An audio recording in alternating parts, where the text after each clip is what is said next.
In industrial water treatment, operators need immediate feedback to maintain system performance. This leads to a heavy reliance on electrical conductivity, or EC meters, to provide real-time estimates of total dissolved solids. However, these meters do not measure physical solids directly.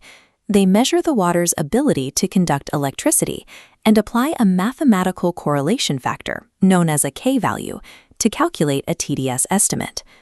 Because the mineral composition of source water changes over time, this mathematical estimate can drift.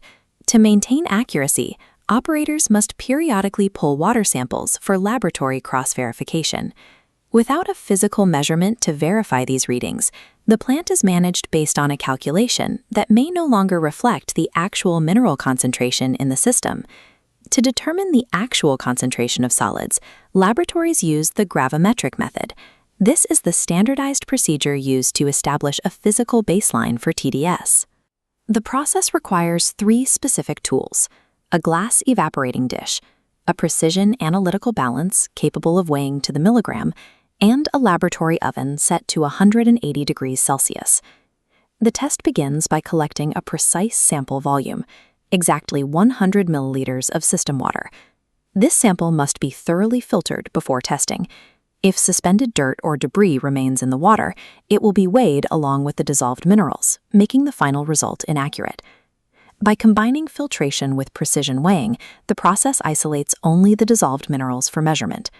First, the evaporating dish must be clean and bone dry. Any residual moisture or dust on the glass alters the starting weight. Place the empty dish on the analytical scale to record its exact starting mass in milligrams. In this example, the empty dish weighs exactly 50,000 milligrams. This is recorded as our initial weight, or W initial. Next, pour the filtered 100 milliliter water sample into the pre-weighed dish. Establishing this precise starting mass ensures that any weight measured at the end of the process represents only the minerals left behind after evaporation. Place the dish containing the sample into the laboratory oven. For this procedure, the oven must be maintained at exactly 180 degrees Celsius. The sample remains in the oven until moisture evaporates. As water turns to steam, the dissolved minerals precipitate, forming a dry residue on the dish. After evaporation, the dish must cool to room temperature. Weighing a hot dish causes air currents or sensor expansion that interfere with the scale's precision.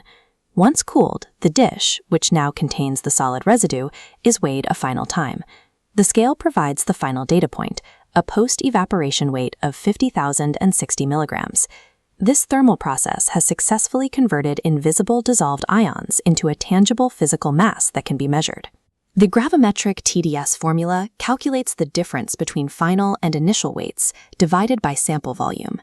We subtract the 50,000 milligram initial weight from the 50,060 milligram final weight, leaving a residue mass of exactly 60 milligrams.